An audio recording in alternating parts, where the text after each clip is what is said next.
of the American West. Edward S. Curtis, photographer of his time, now showing at the James Museum in downtown St. Pete. More info at thejamesmuseum.org. Gulfside Healthcare Services provides expert, compassionate care for every step of your journey. The Dr. J. Weil Center for Hospice Care in Newport Richey is now serving patients. Learn more at gulfside.org. Some of us are still rebuilding after the 2024 hurricane season.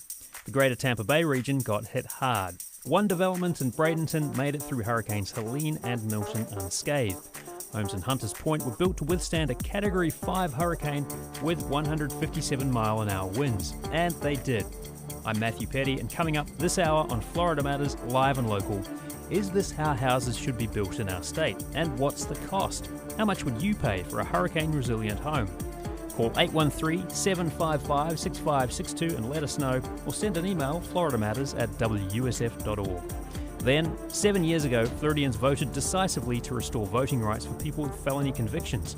That should have been the end of it, so why does the battle over those voting rights still drag on? And we visit a golf course that shaped Tampa's black community. All this and your calls on Florida Matters Live and Local after these headlines. Live from NPR News, I'm Lakshmi Singh. President Trump is extending a ceremonial welcome to Saudi Crown Prince Mohammed bin Salman at a level of a state visit. The last time MBS visited was in 2018, months before Saudi agents killed Washington Post columnist and critic Jamal Khashoggi, and U.S. intelligence later determined that Prince Mohammed had likely ordered the hit. Prince Mohammed has long denied involvement and for a time was considered an outcast by many world leaders, but he has since become a powerful influence.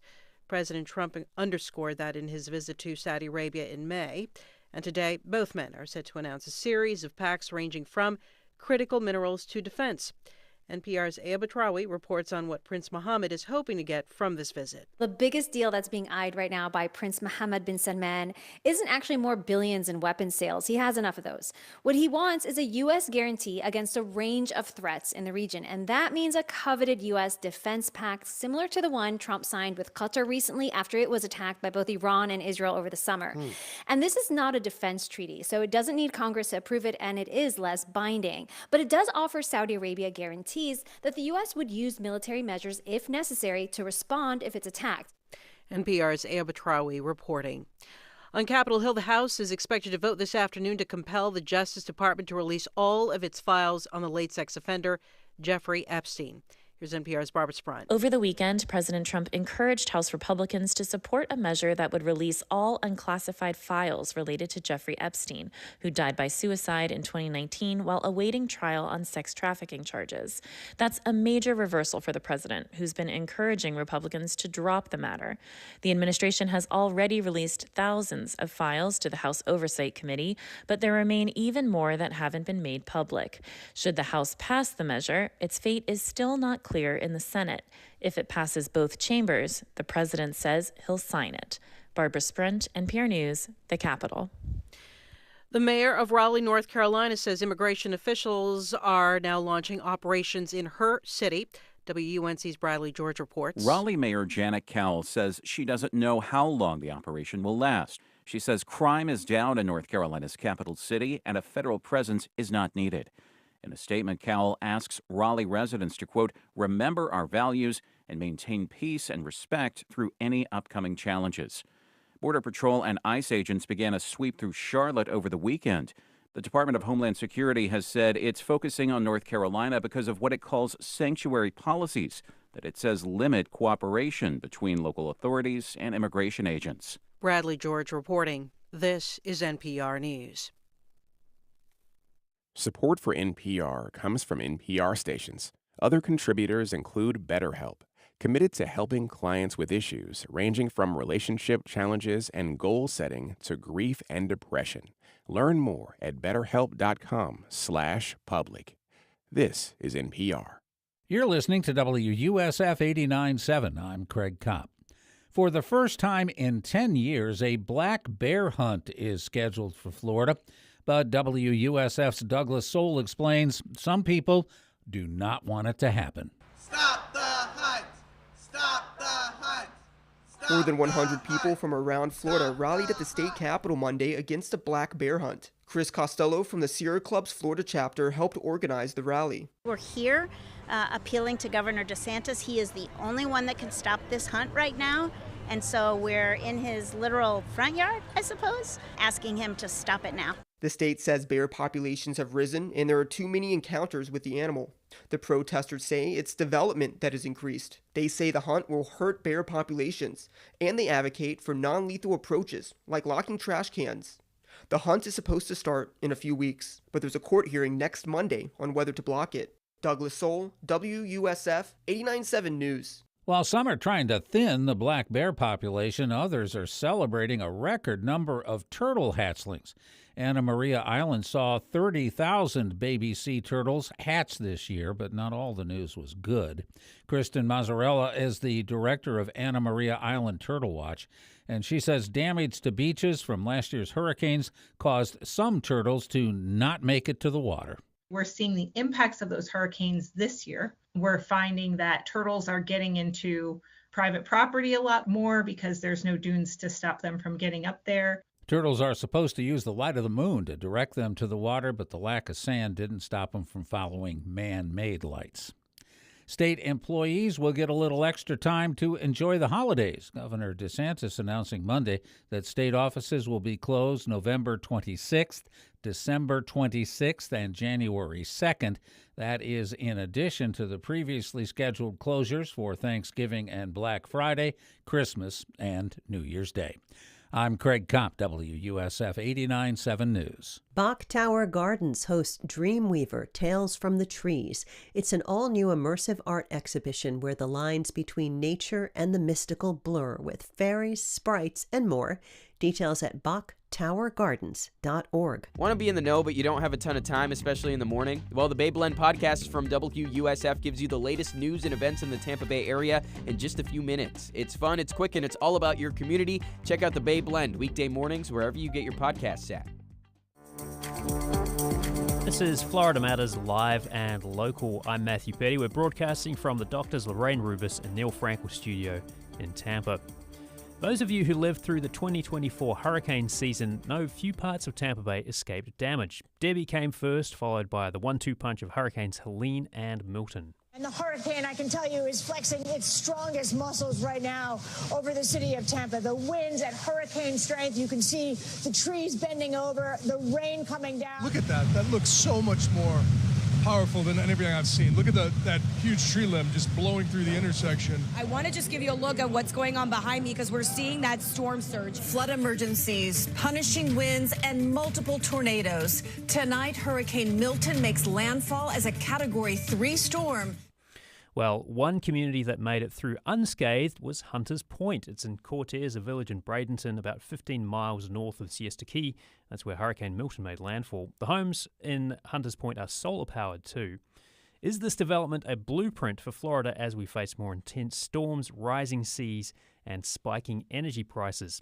For more on what makes Hunters Point unique, we're joined by developer Marshall Gabadi here with Pearl Homes. His company built Hunters Point. Marshall, thanks so much for being with us. Thank you for inviting me. It's great to be here. And also with us to talk about the big picture of challenges facing Floridians as they rebuild from storm damage. WSF's climate change reporter Jessica Mazzaros. Jessica, thank you as well. Yeah, thank you, Matt. And we want to hear from you too. What would you be prepared to upgrade and pay for a sustainable, storm-resilient home? Have you suffered storm damage? And if so, did you rebuild? And did you make your home more hurricane-proof? Call and let's talk. 813-755-6562. That's 813-755-6562. You can also email us, FloridaMatters@WUSF.org. Well, Marshall, Hurricane Milton hit Florida as a Category 3 storm with 120-mile-an-hour winds, torrential rain, and storm surge. Was there some damage at Hunters Point, or did the homes pretty much get through without a ding? Well, you forgot to. I think you mentioned the king tide surge, which was the one in 100-year event that happened. We were hit with 4 named hurricanes in 2 years. Mm-hmm. that, the last one, Milton, when you're watching the news and you see the word Bradenton and you see the red line going through the D, you're in trouble. So going through 4 named hurricanes in 2 years, we can proudly say that not only the development itself had not one insurance claim, but none of the homeowners had insurance claims. The homes really survived this resilience that we built into them, to the degree that we were pleased with it. We always knew we really planned this. The thought that went into building the homes, designing the homes, the sustainability of having solar panels and a battery that allowed for the power that went out around us for 8 days after Milton. Our homes had the power every single day. So we were prepared for this, but we didn't expect the results to be as great as they were. So if you could walk us through quickly, Marshall, some of the key factors here. So I've read there's like this kind of reinforced concrete slab. You've got the elevation to think about, sort of putting the living area up above any sort of surge, and then the kind of strength of the construction materials. But what exactly is it that makes it Category 5 rated or able to withstand that kind of storm? Great question. And we start off with something called the monolithic slab. So the monolithic slab is hypothetically by code, a certain thickness and a weight, and we've doubled that. And the footers, let's say they're 16 inches, we're 32 inches. And so what we do is we connect the footers to the monolithic slab, and then we have concrete blocks that make up for the first floor garage, which we really, it's there for from an elevation point of view. Mm-hmm. And the rebars connected from the footers to the slab all the way through the concrete blocks. And then the concrete blocks are filled with poured concrete.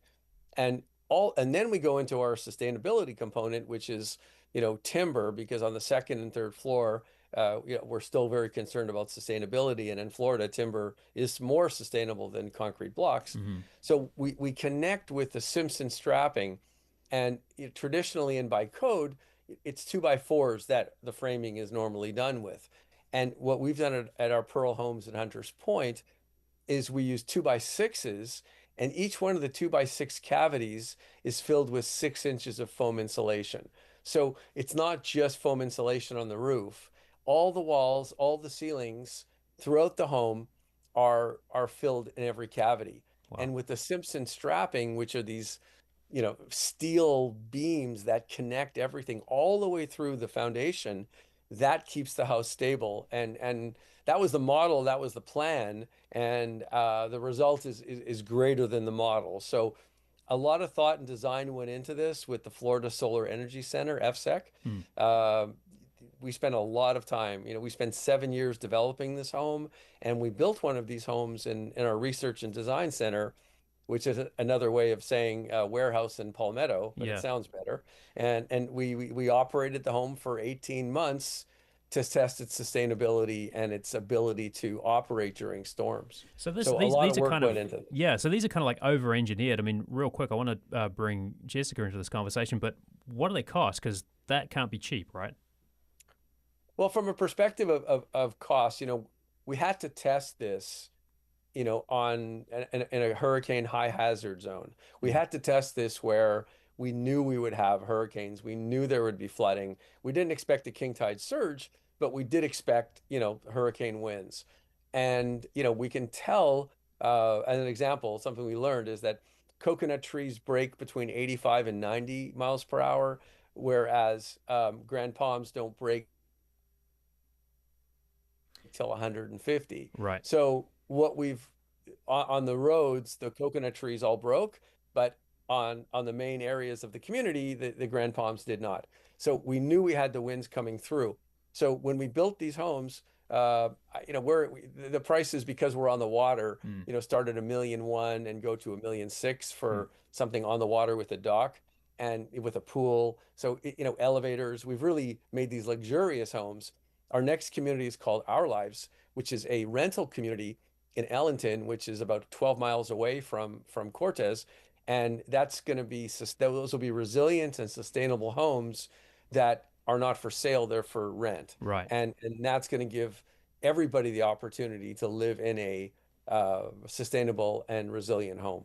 We're talking with Marshall Gabidi, a developer whose Hunters Point community in Bradenton is getting attention for its storm resilience and sustainability. I want to hear from you too. If you're thinking about your home as climate change brings rising seas and stronger storms, what would you pay for a home that could withstand a Category 5 storm? Or maybe you had to rebuild after Hurricanes Helene and Milton or other storms. Were you able to build back stronger?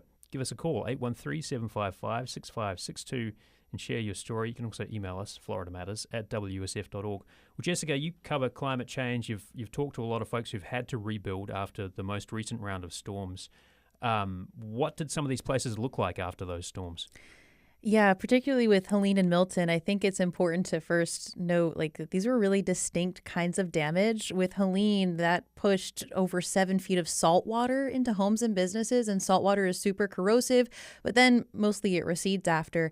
Milton had record rainfall of over 18 inches, and that led to standing fresh water for days after the storm. Rivers crested, and old stormwater infrastructure just failed in a lot of areas.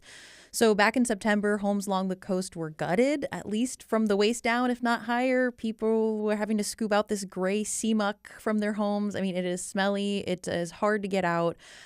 Carpeting, wood floors, baseboards, drywall, all of it had to be ripped out. And then in October, after Milton, that's a bit more inland, people living near rivers, or really like me, just on the wrong side of the block where rainwater pools, had similar structural issues that we saw in Helene. Just the drywall, the flooring needed to be replaced, but there wasn't that sea muck. Yeah, okay. And then so they're having to kind of rebuild these homes with things that aren't going to get wrecked, like put tile floor in, for example, and raise the sort of electricity outlets so they're above the standing water if it comes in. Yeah, those who could either afford it or had some kind of insurance to help pay for it to adapt their homes. The biggest adaptation, I think, it would be raising homes. That's one of the biggest. I mean, in flood zones, the lowest floor must be elevated to at least 1 foot above the base elevation. And so the same goes for raising your power outlets in flood zones. It's 1 foot above the base flood elevation, and that's calculated through different insurance studies, and that can be found on flood maps. But homeowners are also having to switch to things like you mentioned, like tile floors. I did witness one home which had a saltwater storm surge come on in, and the tile floor was fine, but the cherry wood floors had to go, and carpeting had to go, of course. There's other things you can do, like switching out building materials that are more water resistant, like using sheetrock instead of drywall, or PVC baseboards instead of wooden ones. Right, so people are kind of looking into those things. I wanted to ask you, Marshall, we don't have much time here left, but these houses are kind of built like bomb shelters essentially, but if people are told to evacuate, they still have to evacuate, right? Or are people saying, well, I don't have to because it's Category 5, rated home, I can stick around? That was an issue, and most people evacuated. There were some keeners that wanted to stay, and we really told them, hey, one more video, then leave, because the videos were amazing. Like they took shots that just were the winds coming through there. There was no, we've talked often when we built these homes, and we use zip panels on the walls to ensure that there's no water penetration, specifically for this horizontal rain, because historically rain comes from the top, it doesn't come from the side. Yeah, but if you've got those winds, it's going to be coming in sideways. No, we really did that. Yeah. And the connections and the taping and the water intrusion preparedness is something that we took very seriously, because even when we put our solar panels on the roof, that's always, when you put solar panels on a home, normally you've always got intrusions. Yeah, we're gonna have to wrap it up. Great conversation, though, and I really appreciate you coming on and sharing your expertise. And Marshall Gabidi, developer behind Pearl Homes and Hunters Point, and WSF's Jessica Mazzares. Thank you both so very much for your insights. Really appreciate that. Thank you. Thank you. And coming up next, we're going to speak with somebody who spent countless lunch hours mentoring kids in Tampa Bay. Stay with us.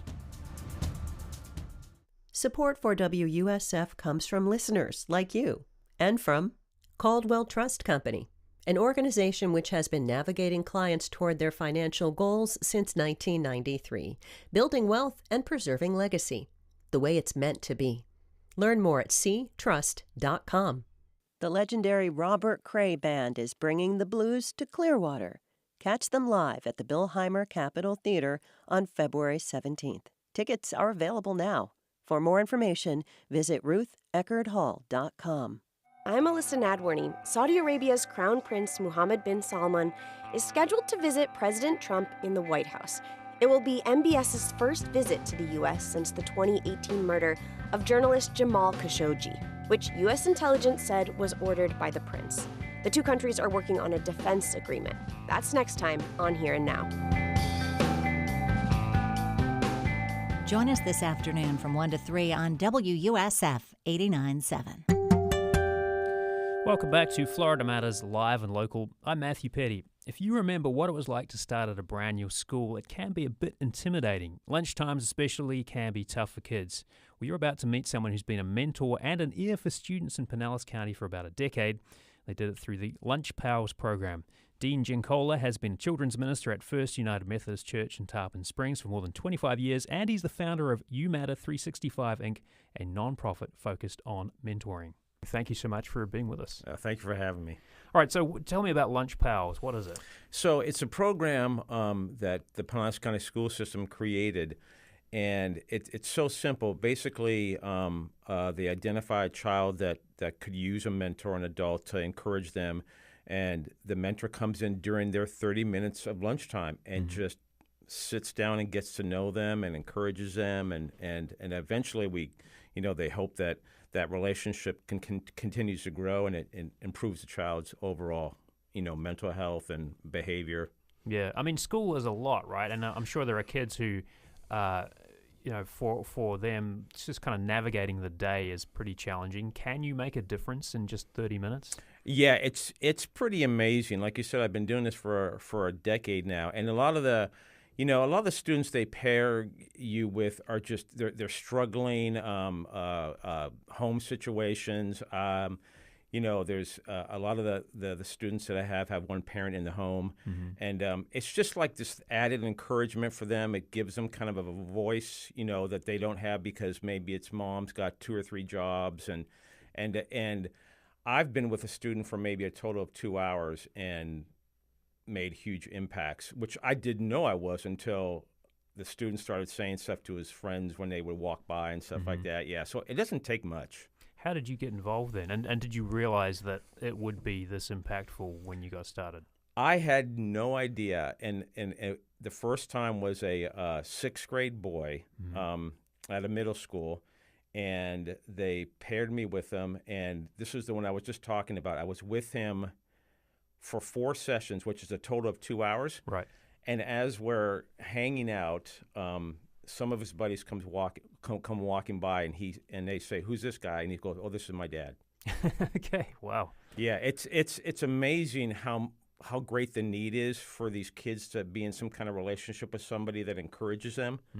So and the teachers, like I had one teacher told me just recently, your student never used to smile. Now he smiles. So what's that conversation go like? I mean, because it can take a while for kids talking with each other to sort of break the ice, right? How do you do it? So when I'm talking to groups and people that want to be mentors, I said there's 3 things you got to remember. Within the word listen, there's 3 letters that I want them to understand. There's you listen to learn. You listen to understand, and you listen to give them a voice.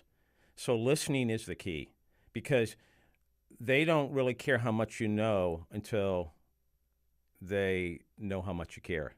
So it's the actual part of you wanting to be there with them that is so important. So you can just sit there and say nothing, and that would still be having some kind of impact. Oh yeah, because they'll talk to you. They'll, I always we have an intake or a questionnaire to ask them, who's your favorite this, what's your favorite this, to get them talking. Some take a little bit longer, but I think the action is in the elementary schools, because you're with them when they're just kind of starting out and they're what I call wet clay, and you really get to know them. I mean, I've been with some students since 3rd and 4th grade, and now they're in 11th grade. So I try to follow them as much as I can. You're listening to Florida Matters Live and Local. We're talking with Dean Giancola. He's a children's minister and a mentor with the Lunch Pals program in Pinellas County, talking about mentoring kids. Kids can be kind of pretty open and blunt, right? What's the funniest thing you've heard a kid tell you in one of these conversations? Oh boy, it's pretty. I have so many students. I have about 40 of them right now. Oh wow! And they range. You know, I have one student that he is a Lego fanatic, but he creates his own Legos, and he intentionally creates Legos and brings them into me because I'm a Star Wars nerd and he's a Star Wars nerd. Okay. So I said to him, "You can work for Lego one day," and he goes, "No, I can't." So I contacted Lego headquarters, and they sent me a letter to give to him. Mm-hmm. And he looked at that, and all of a sudden there was this spark. Like a lot of them, like, you know, they don't know what the next day is going to be like, but when you can kind of give them that. Mm-hmm. But I've got kids that'll like pull pranks on me, and we have this great relationship, and it really for me doesn't take long because I kind of never grew up. So okay, yeah. Lunch hour too. I mean, is that a good time to be talking to a kid? Is it kind of like a pause in the middle of the day? Like, yeah, it is. And what's great about it is that you can bring a lunch in for them sometimes, or you can eat lunch with them. So it makes the actual session time very laid back. It's not like, you know, sometimes when they give me a new student, I say, okay, I'm not a tutor, I'm not a counselor, I'm not a teacher. And then the next thing I ask them is, how many friends do you have? And they'll say 10, 20. I go, well, by the time we hang out for a little bit, you're going to have 21 friends. One's just going to be a lot older than you. Mm-hmm. And all of a sudden you get a smile because now they understand, because they think sometimes they're in trouble. Okay, right. Yeah. So they sort of see you as maybe a teacher they've been sent to. Exactly, yeah. Right. Yeah, so once to kind of break the ice with them, I'll bring games in. The older students, I connect them with their areas of career they're looking towards. I connect them with people that I know that might be able to help them. And but it's such a simple program, and Pinellas County does it so well. It's like maybe an hour training, and then you go through the volunteer registration and the background check, and then you pick a school you want, and they have what they call community liaisons, and they'll identify a student, and they pair you, and you just figure out the schedule. It's 30 minutes. What about your company, WUMatter 365? Where does that come in? So that started because of one of my students. When the students graduate, you now can have contact with them outside of school. And so one of my students came up to me one day, contacted me, he said, hey, I want to catch up. He graduated in 11th grade, started a business during COVID in 10th grade, started his own business when he got out, and he goes, hey, I want to catch up. And so we were having lunch one day, and he goes, what are you doing? Now, I just stepped away from serving in a church, and I wasn't doing anything. And he goes, well, now this is one of my students I've been with for 6 years, and he said, if you could do anything, what would you do? And I said, this right here. And I pointed at him and pointed at me. He goes, why not? And then next thing you know, 6 months later, we launched WUMatter 365. And the whole point of WUMatter is to create an awareness of the huge need in public schools, but also to show how simple and easy it is. Because a lot of people just don't know. They just don't know the need. And now Hillsborough County has started it. Before, they never actually used to have any programs in elementary schools, but this year they're actually doing it now too. In the last 30 seconds or so we have left here, if people listening to this want to get involved, what should they do? Best thing to do is go on to either Pinellas County School Board's website and plug in mentoring, because they have more than just lunch pals, or go on to the Hillsborough County Schools website and plug in mentoring, and they have some great coordinators, and they will show you how simple and how quickly you can make an impact in a kid's life.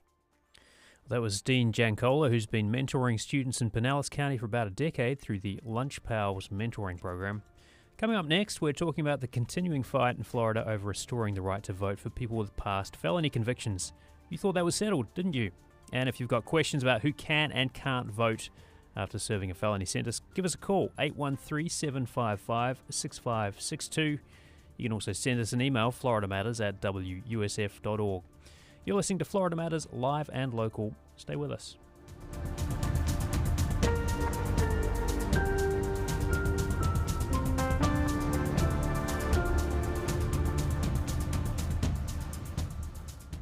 At WUSF, support comes from the people who listen, like you. Also, Seitenbacher, with a new web shop, Healthy muesli, cold-pressed oils, and vegetable broth mix delivered to your door from right here in Tampa Bay.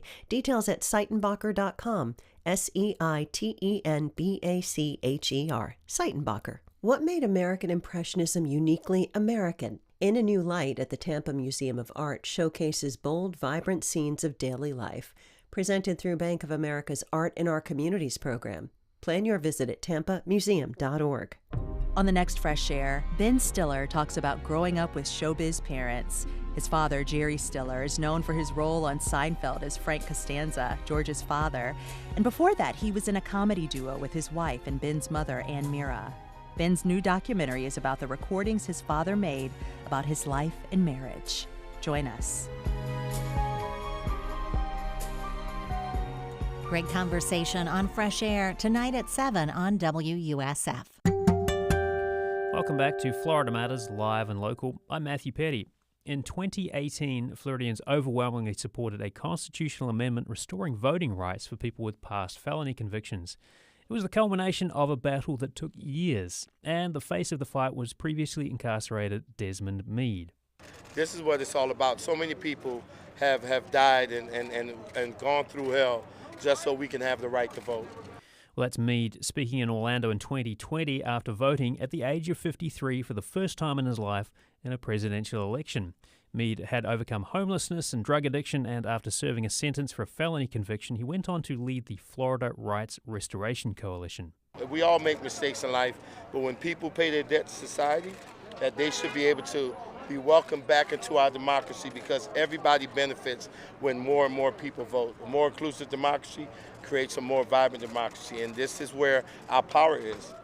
But just because Florida passed Amendment 4, the fight for voting rights wasn't over. To explain the confusion over who in the end was actually allowed to vote and what led up to it, here's Danny Rivero. He's an investigative reporter with WLRN, the public radio station in Miami. And his new book is Just Freedom, Inside Florida's Decades-Long Voting Rights Battle. Danny, thanks so much for joining us. Really appreciate it. Thanks for having me, Matthew. And if you've got a question or a comment about who can and can't vote after serving a felony sentence, give us a call, 813-755-6562. That's 813-755-6562. You can also send us an email, FloridaMatters@WUSF.org. Okay, so Danny, this moment in Florida's recent history, 2018, after that amendment's passed, more than 1 million former felons could have been added to the voter rolls. That would be a watershed moment, right? But it didn't happen. So what went wrong? Why did that not kind of proceed in the way people probably thought it was going to? Right. You know, what happened is really the legislature got involved. Florida politics got involved. And the people who wrote this ballot amendment, they did not intend or imagine for politicians to get involved. But there was a heavy hand of Tallahassee in what followed. And so what took place in the legislative session in 2019 on the heels of this is lawmakers inserted the need for someone to pay all their fines, fees, court costs, restitution, anything associated with that felony conviction before they would regain the right to vote. Mm-hmm. And then, you know, we slowly learned that there was an administrative nightmare, in the words of a federal judge, where people they were just utterly unable to figure out what, if anything, they actually did owe, or if they were able to vote. So it just became this thing that blew up, and a lot of people that thought they got the right to vote ended up being unsure about it. And if you're unsure, you just don't vote because you're committing a felony if you make the wrong call on that. Now, so to kind of put it another way, people who've served time, you know, they're out. The physical debt has been served, but it turns out, according in the eyes of the legislature, there was kind of a price tag to that full restitution of their civil rights there. That's right. And, this is something that was litigated. There was a huge federal lawsuit that I sat in on. The state lost that trial. They won on appeals, which is really why this is the reality. But there's all sorts of things tacked on to someone's sentence. And some of that is part of the sentence. Like some crimes have, literal fines attached to them. But then there's also things like court costs and just a bunch of fees that are attached to different crimes, and those are not part of the sentence, but they're actually just how the criminal justice system works. Like the courts are funded through it. So there was all this conversation about, is that actually a tax? And if so, is that a poll tax, et cetera? But in the end, what happened in Florida was all of the above was accepted as what you need to pay off before you exercise that right to vote. So it was really blunted what a lot of people thought it was, at least temporarily. If you're just joining us on Florida Matters Live and Local, we're talking about the rights of people with past felony convictions to vote in Florida. We're with Daniel Rivero. Daniel Rivero is an investigative reporter, and his new book is Just Freedom Inside Florida's Decades-Long Voting Rights Battle. If you've got a question about or a comment about the fight for people with felony convictions to vote, give us a call, 813-755-6562. I mean, we think about the kind of this recent round in this battle for these rights to be restored, right? And Desmond Meade, of course, is the face of that, but this kind of stretches way back, and you go into detail in your book about how far back it goes. You've got Governor Ruben Askew kind of making a stand or making some headway on voting rights in 1970. What did he do? Right, Ruben Askew, it might seem impossible to imagine from this perspective of Florida of today, but he came into office in the late 70s, very progressive Democrat, very forward-thinking on a lot of things with race and civil rights at the time. He was part of the New South. But him and the rest of the cabinet, they actually instituted automatic rights restoration at the time in the 70s. And this was not something that was particularly controversial. I mean, they created a system where when someone came out of a prison for a crime, they would automatically get their rights restored. And that system remained in effect for close to 2 decades. And then in the early 90s, it was reversed, and then that's when this backlog of people losing their rights came to the forefront, and that's when Florida really took the lead in the entire country with people not being able to vote because of their felony convictions. And by the time 2018 rolls around, it's about 1.4 million people that were unable to vote, including about 1 in 5 Black Floridians. So it's a huge civil rights issue at the time, and it remains so. Yeah, we're talking about the right for people who've served felony convictions in Florida to vote and the long struggle to get those voting rights restored with Daniel Rivero. Daniel Rivero is a investigative reporter with WLRN, public radio station in Miami. His new book is Just Freedom. We've got a call coming in here from Tahid. Tahid, you're on the air. What are you thinking? Yeah, my question is, what if you have a felony from another state and you move into Florida? Great question. Danny, what about that? Yeah, so Florida, generally, I mean, to truth be told, it depends which other state it is. I mean, Florida takes the tack that if you have a crime from another state that's not a federal crime, they would respect whatever the law would be in that state, right? So, case in point, President Trump, convicted of a felony in New York, well, New York would allow him to vote in New York. So President Trump can therefore vote in Florida. Interesting. So that's how it works. Tahid, I hope that answers your question. Thank you so much for your call. Let's go back to the phones. We've got Kathy on the line. Kathy, you're on the air. Hello. Yes, I'm half Colombian, so I was a federal felon. I brought in 300,000 pounds of pot and some planes with cocaine. I wrote about it in Handcuffs in the Sand. It's all true. But I did this in the 70s and 80s. And then, of course, I did serve 5 years, 3 months. They tried for 40 to life. Read the book. Man, I got out of that without snitching. Anyway, I wanted to vote in the 2024 election. So I put all these ads out that if you are a felon and you aren't convicted of murder or rape, sexual abuse, you are eligible to vote. So I put it all out because I wanted everyone to vote. And I didn't want that prosecutor, Kamala, to win. Okay, so let me ask you this. She prosecuted people for pot, and she spoke. Okay, but let me ask you a question, Kathy. Were you able to vote? Like, is that your experience? Yes, I was. Yes, I was. Okay. I was able to vote, and I'm a felon as anybody. Yeah, All I was right. glad. Kathy, Yeah. thank you so much for your call. Appreciate that. Let's go to Yeah, thank Vince you. now. We've got Vince on the line. You're on the air, Vince. Hey guys, Matthew again. Great program again today as usual. Hey Danny, so I got a question. I'm just kind of interested.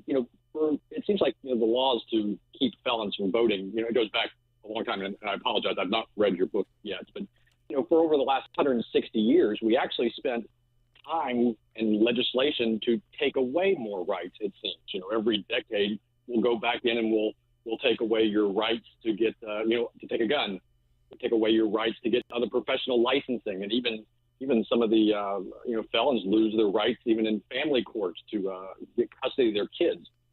Why would we start with voting rights? Why would we start by giving voting rights back to felons? It seems like to make them part of society, we should get rid of things like getting them to stay in public housing and other things that they've been have their rights stripped of. Right. Thank you for that perspective. And I interviewed Desmond Meade, who's at the center of a lot of this battle, at least on the finish line. And from his perspective, the way he tells it is, look, if you don't have a voice in your community, you can't tackle a lot of these other things. You can't have a meaningful voice in housing. You can't have a meaningful voice on who runs your city commission. You can't have a meaningful voice on trash pickup in your neighborhood or whatnot if you don't have that right to vote. So it was seen really as the bedrock principle before you start getting to all the other things. But it is just one thing, to your point. Yeah. Another call coming in from Jasmine. Jasmine, you're on the air. Okay, I worked with Mr. Meade twice. On two times we collected signatures. And I'm so upset that these people are still not able to vote. Our system is geared for the people to never be able to vote again because restitutions are so huge. Privatized prisons are amassing all these fines and fees that you just possibly cannot, contribute back. And to me, taxation without representation is not democratic. Jasmine, thanks for your call. I appreciate that. So, I mean, the sense I'm getting there is that, Jasmine's point is that a lot of folks do have a pretty enormous mound of fees and fines to pay, and it can be a lot for people to overcome, Danny. Yeah, I mean, certainly there are a lot of people that have a lot, and some of those amounts might be in the millions. So there might be people that can realistically never expect to be able to vote. That is a reality. I do want to mention though that a lot of the fallout from this has been the confusion about can people vote or not. Like, how do you find out what you owe? Some people have crimes going back to the 60s. Like, how do you figure it out? And I don't want to leave this conversation on a down note because in the last year, there has been a new process that was reached with the state of Florida through a settlement with the Florida Rights Restoration Coalition, where now there is a new process where if you would like to vote, you have a felony on your record, there's a form at the Florida Division of Elections, you can fill it out, and the state has to answer basically yes or no, you have the right to vote or not. And if you owe money, they will tell you how much you owe. So a lot of the mystery in this process has really taken a huge step forward just in the last year, which could potentially open the door for a lot of people to vote now. And I don't want to, make it seem as that nobody regained the right to vote. According to the Rights Restoration Coalition, about 150,000 people have indeed regained their right to vote and have been participating in elections since this passed in 2018. So, I mean, that is a big deal. Yeah, it is. It's a lot of folks. Let me just get one more call in here. Sharon, you're on the air. What's on your mind? Yes, the one thing that always got to me, my ex-husband was a DUI felon. He never got in an accident. He just got caught driving under the influence too many times. He ended up getting 5 years house arrest. And what got me was that he had a mortgage on a property, on his home, and he had to pay property taxes, but he didn't have the right to vote about those taxes. Has he tried to get those rights restored, Sharon? Has he tried to? He did. Hurricane Charlie came around right around the time he got the clemency papers, and then his health declined and he ended up passing away. But yeah, he did get clemency papers. But it got to me that he couldn't vote on the taxes he was paying. I'm so sorry to hear that story, Sharon, but I do appreciate your call. We're going to have to leave that conversation there. But Danny Rivero, investigative reporter, his new book is Just Freedom, Inside Florida's Decades-Long Voting Rights Battle. Danny, thanks so much for your book, and thanks for joining us on Florida Matters Live and Local. Thank you, Matthew. Well, still to come, hear how Rogers Park Golf Course helped shape Tampa's black community. Do stay with us.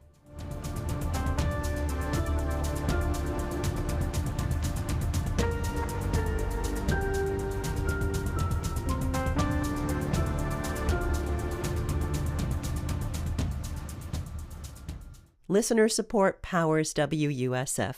Funding also comes from Humana and Ravello Medical, dedicated to offering whole-person health and wellness through health plans and healthcare. Other providers are available in the Humana network. Providers may also contract with other plan sponsors. Learn more at healththatcares.com. The Florida Roundup brings you up to speed on all things Florida, Fridays at noon, from politics to the environment, the economy, and more. And you can call in, too. The Florida Roundup is supported by the Everglades Foundation. I'm Alyssa Nadworny. Saudi Arabia's Crown Prince Mohammed bin Salman is scheduled to visit President Trump in the White House. It will be MBS's first visit to the U.S. since the 2018 murder of journalist Jamal Khashoggi, which U.S. intelligence said was ordered by the prince. The two countries are working on a defense agreement. That's next time on Here and Now. Join us this afternoon from 1 to 3 on WUSF 89.7. I'm Nancy Guan, a reporter at WUSF. Like you, I'm busy, and I need help staying on top of what's going on. I depend on the Wake Up Call, the daily newsletter from WUSF. It starts your weekdays with a quick early glance at the important news happening in the Tampa Bay region and the world. You get quality reporting from WUSF and NPR journalists, and connections to local artists, events, and more. Sign up is easy. Just visit WUSF.org.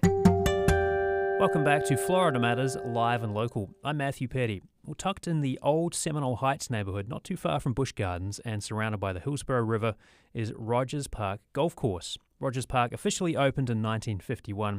It became a safe place for black people to gather outside of church, school, and work. And it had humble beginnings. There was nowhere else for black people to play golf, so a few men used spoons and forks to dig 3 holes near the playground. That was because there was nowhere else for black people to play golf. By 1952, a group of black caddies had constructed a 9-hole golf course by hand. And today, the Rogers Park includes 18 holes for golf and stretches across 162 acres. You're going to hear from somebody who witnessed the development of this golf course from the very beginning. Lionel Ballard used to go to the park to golf with his uncle as a kid. Today, he's known as the park's mayor and is working to keep the history of the park alive. Lionel, thank you so much for joining us. Thanks for having me. Okay, so forks and spoons to dig those first holes. I mean, that is really showing some tenacity. Have you seen the spoons that created those first holes? No, but I talked to the daughter of the head pro at that time, and she conveyed to me that a lot of her kitchen utensils were being missing because they didn't do, because it actually was built by guys with garden tools and kitchen utensils, because that's all the equipment that they had at the time. None of the guys had any knowledge of how to construct or design a golf course. They just built the first 3 holes, what they felt comfortable with and what they have seen at other facilities that they worked at.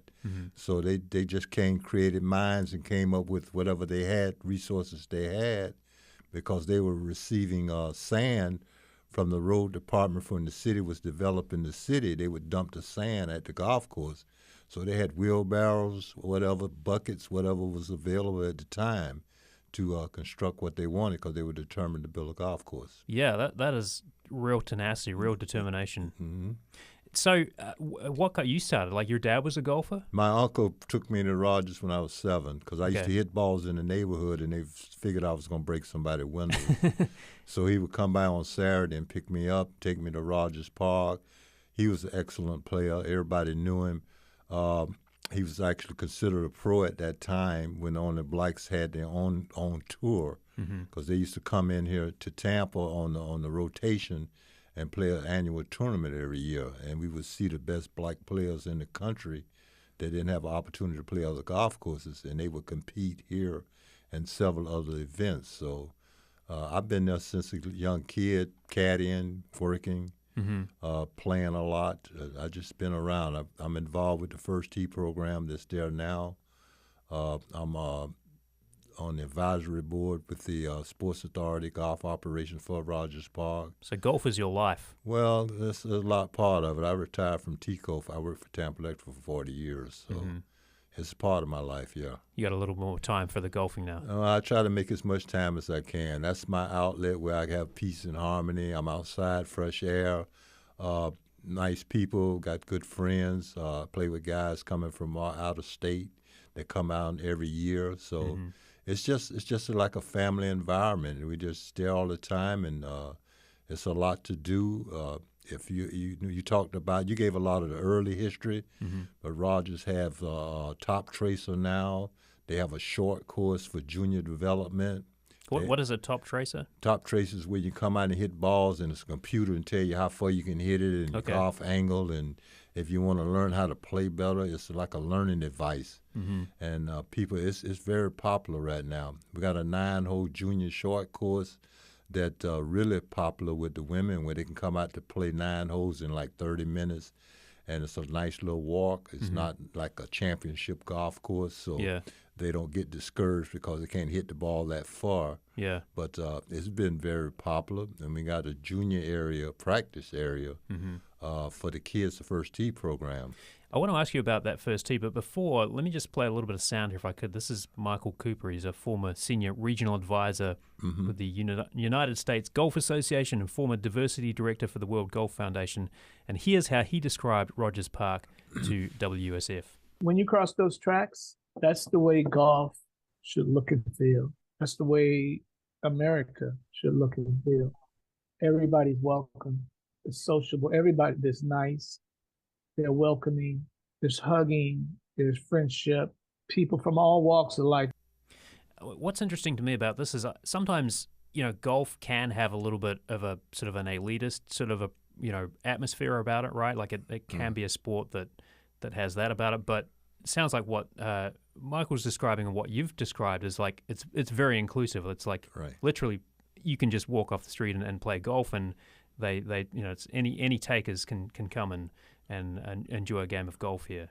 Well, that's true because, most people's perception of golf, which it is, it can be very expensive in some of the areas. When you start talking about country clubs, private golf, semi-private clubs, it's different type. But we're a municipal golf course run by the city of Tampa, Sports Authority, and everybody's included. The First Tee, for example, any kid that comes to Rogers Park, they turn no kid down. Now, what is First Tee? Because I know Michael Cooper was pretty involved in that too. Yeah, Michael Cooper was, we call him Dr. Cooper now. It's not Dr. Cooper. Mike is talking about, the junior program that he started, but now First Tee came on a national level. And we have... and what is it? It's like a mentoring program it's for like, kids? No, it's like a junior golf program. It's mentoring. It's teaching core values. It's teaching responsibility, sportsmanship, all the stuff. We're in the elementary schools. We're in the middle schools. We have programs. We have instructors in those schools. I mean, they reach out to over 70,000 kids a year. At Rogers Park, they do classes on Saturday. They do clinics for kids. When they're out of school, they have tournaments for kids. It's more of a junior golf program, but it's just to get the kids. The golf gets them to the golf course, but they teach other values and responsibility, leadership. It's a lot of stuff that's involved in the program, and I'm proud to say I'm a part of them. And we've been ranked #1 in the country for certifying kids for the last few years, which is a great honor for our program. We consider it one of the best in the country. So what does Rogers Park mean to you, Lionel?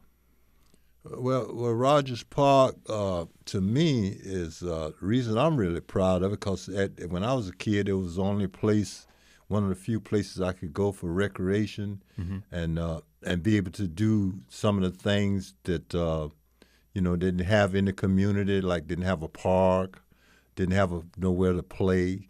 But out there we met with kids, we met other kids. We had the swing, the playground, the baseball. We had everything, tennis courts and all. So it was a place dancing. We had barbecue on the weekends.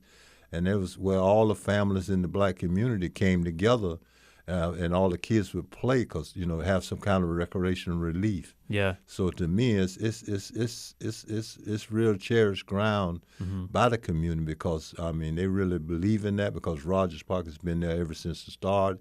And like I say, it was the only thing that we had, and we want to make sure we hold on to it.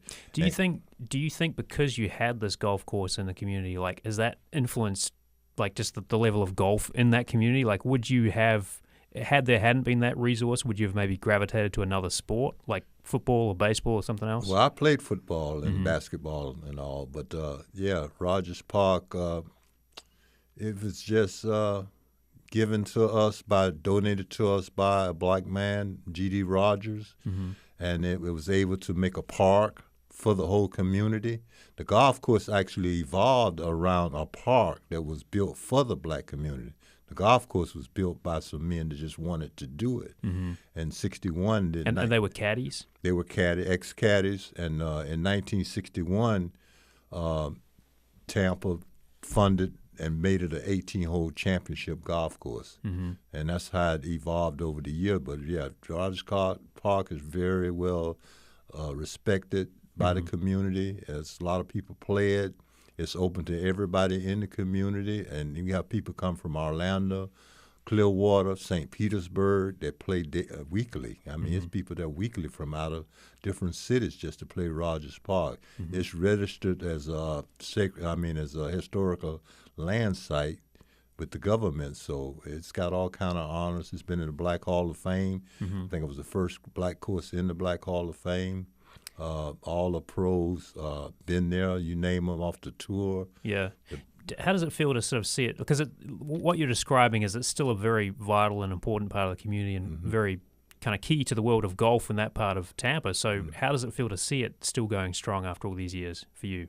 I think it's great to remarkable because I never thought it would be to this level. But Rogers is in the middle of the city now, and a lot of courses in the area have closed. So they have migrated to Rogers Park. And having that historical designation, does that kind of add a level of protection to it, do you think? Well, it adds a lot of pride to the black community because it's not considered. See, people say it's a black golf course. No, it's got a black heritage, and we want to keep that heritage alive because our forefathers that helped bring us to the level that we are now and help it to be what it is now. So we want to keep that going, but it's open to the whole public. Open to and everybody welcome. I invite everybody to come out and see it. You will be surprised. It's a beautiful piece of land on the river. You can't no traffic. You can really enjoy yourself at Rogers Park. We're going to have to leave the conversation there, but Lionel Ballard, thank you so much for sharing some of your history with Rogers Park and some of the history of the park itself. Really appreciate it. Thank you. Anytime, just let me know. Lionel Ballard is known as the unofficial mayor of Rogers Park. He's also the co-author of Rogers Park Golf Course, 18 Holes of History. And to read more about Rogers Park and stories from other club members and see photos of the golf course, check out Milia Leiden's reporting on WUSF.org. Well, that's our show for today. Tomorrow on Florida Matters Live, and local electricity rates are going up. Have you seen some unexpected increases in your power bills? Tell us about it. You can call 813-755-6562 and leave us a voice message. Call in tomorrow. We'll be talking about it on Florida Matters Live and Local at 12 noon on Wednesday. Our executive producer is Grayson Doctor. Our producer is Amelie Horace. Lily Belcher is our intern, and our engineers are Jackson Harp and Gio Garvin. Jackson composed our theme music, and Chandler Bolcom handled the video today. Subscribe wherever you get your podcasts. You can also watch on WSF's YouTube channel. I'm Matthew Petty. Thanks for being with us, and we'll see you tomorrow.